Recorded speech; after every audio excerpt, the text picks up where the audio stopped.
সকাল সকাল স্নান করে একদম ফ্রেশ হয়ে চলে এসেছি। তো চলো আজকের দিনটা তোমাদের সাথে শেয়ার করা যাক। তো হাই ব্রিয়ান, আমি মেকআপ আর্টিস্ট পূজা। আর দিনটা ছিল 4th মে 2026। সেদিন কিন্তু আমার সকাল সকাল কাজ স্টার্ট হয়ে যায়। আর ফার্স্ট ব্রাইডের জন্য একটু অপেক্ষা করতেই ফার্স্ট ব্রাইড চলেও আসে। আমার ফার্স্ট ব্রাইডের লুকটা কিন্তু ছিল আশীর্বাদ লুক। দিভাইয়ের সেদিন আশীর্বাদ ছিল, তো তার জন্যই সে আমার কাছে রেডি হতে চলে আসে সকাল সকাল। তো ফার্স্টেই তো আমি শাড়িটা ড্রাপিং করে মেকআপটা স্টার্ট করে দিলাম। আর হ্যাঁ, 4th মে কিন্তু আমার কাজের পাশাপাশি ছিল একটা বড় দিন, কারণ সেদিন ছিল ভোটের রেজাল্ট। তার জন্য তো অল্প এক্সাইটেড ছিলামও, তার পাশাপাশি কাজও ছিল।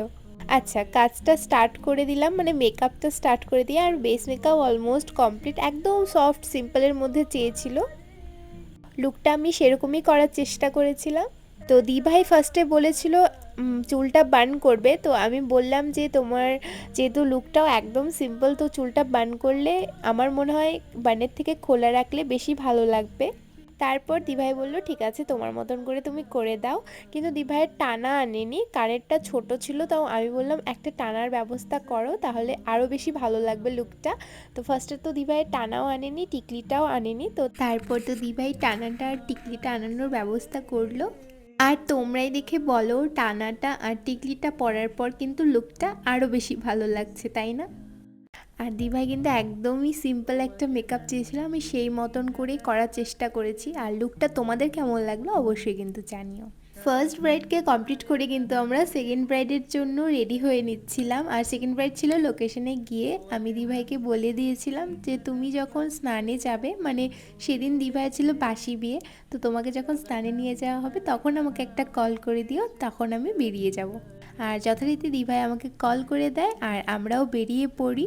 আর আজকে ভোটের রেজাল্টের জন্য চারিদিকে সব দোকানপাট বন্ধ ছিল।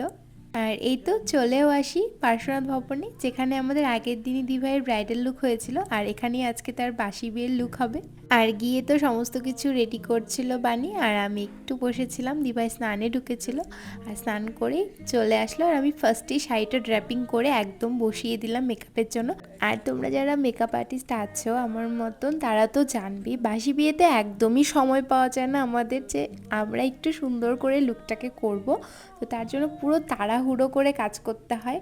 এখানে আমি তো হাফ মেকআপ করছিলাম, হাফ হেয়ারস্টাইল করছিলাম, মানে এত তাড়া দিচ্ছিল যে আমি কোনটা ছেড়ে কোনটা করব বুঝতেই পারছিলাম না। তো আমি অনেক তাড়াহুড়োর মধ্যে দিভাইয়ের লুকটা, মানে আমি আমার মনের মতন করে করার চেষ্টা করেছি।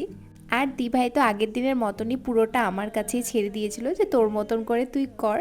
সাধারণত বাসি বিয়ের দিন এতটা কম সময় থাকে যে সবসময় আমাকে ফ্ল্যাট হেয়ারস্টাইল করতে হয়। তো আজকে অনেক রিক্সে, মানে দরজা বন্ধ করে আমি হেয়ারস্টাইলটা করি, কারণ আমার অনেক ইচ্ছে ছিল যে এই মেসি বানটা করব, কারণ অনেক দিন ধরে ফ্ল্যাটই করছিলাম বাসি বিয়ের কোনো লুকে।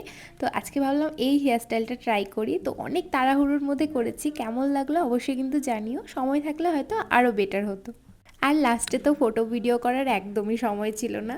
তো তোমাদের এই লুকটা কেমন লাগলো অবশ্যই কিন্তু জানিও, সামনাসামনি বেশি সুন্দর লাগছিল দেখতে। তো আজকের মতো কাজ তো আমাদের কমপ্লিট, এখন বাড়ি ফেরার পালা। তো আজকের দুটো লুক তোমাদের কেমন লাগলো অবশ্যই কিন্তু জানিও, আর দেখা হবে পরে একটা সুন্দর ভিডিও নিয়ে।